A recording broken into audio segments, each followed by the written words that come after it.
Салам алейкум, подписчики. Когда я поехала в хадж, никто мне ничего не объяснил, потому что я сама знала. Я же только это приехала, это с учебы, окончила университет, факультет исламской педагогики. У меня все это было знание, что как поехать, где какие молитвы читать, как будет. Я сама это была готова насчет хадж. Наоборот, я на дороге своей свою группу этой женщины с Таджикистана до Саудовской Аравии. Мы ездили через Узбекистан, Туркменистан, Иран, Ирак.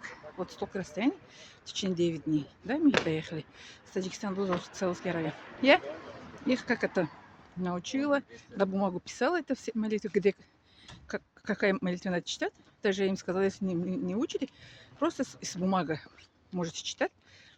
Вот так, наоборот, я своей этой группу женщин, как объяснила, научила, как это, какие молитвы читать, где и как.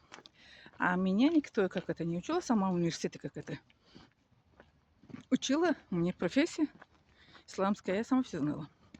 У меня теоретически знала теоретически, а практически уже практиковала. Поехала в хадж, и маму тоже это молитву как это, ну, я произносила, она за мной как это повторяла.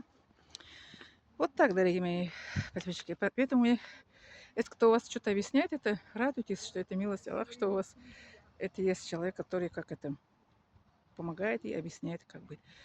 А вот мои женщины, которые в моей группе были, это когда мы ехали в хадж, так радовались, они благодарили меня, они еще за меня молились.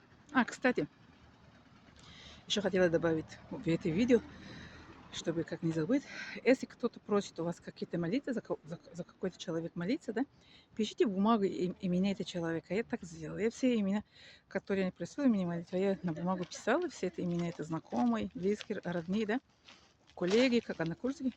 На бумагу писала, потом это когда, где мы дуа читаем, молимся, и там за них тоже молилась.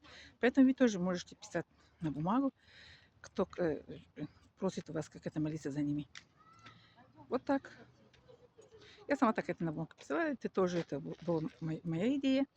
И тоже это вам тоже советую и поделюсь с вами, что сможете уже на бумагу писать, которые это просят, что за них это молились там хадж, иншаллах. Потому что пророк Мухаммад достоверен, что это мусульман, если за спиной своей мусульмане это молится, Аллах это принимает. Это дуа, это брат мусульман за мусульман, или сестра за сестра своей мусульман, это дуа тоже это не остается без ответа. Вот так.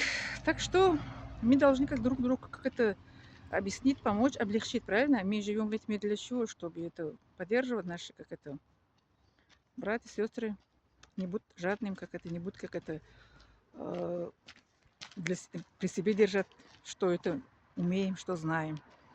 Да. Вот так. Если какие-то вопросы возникают, если что-то я пропустила, или что-то я забыла, потому что мы люди забываем. Это норма в моем возрасте, правильно? Это даже в это забываем, это норма. Пишите, если что-то я пропустила или что-то я там это не сказала хорошо, пожалуйста, я буду еще видео сделать. Еще есть время до хаджа, еще полный почти месяц. Вот. Еще хотела сказать, что это у арабов есть это пословица, что человек от слова это забывчивость. Забывчивость, поэтому вот инсан. По-арабски это человек, это переводится инсан. Инсан от слова нисьян. Нисьян это забывчивость. Поэтому человек, это название человека на арабский язык, это слово забывчивость. Поэтому мы забываем. Это норма. Забываем где-то, потом кто-то напоминает нас. Или сами как это запомним. Да, вот так. Благодарю за внимание.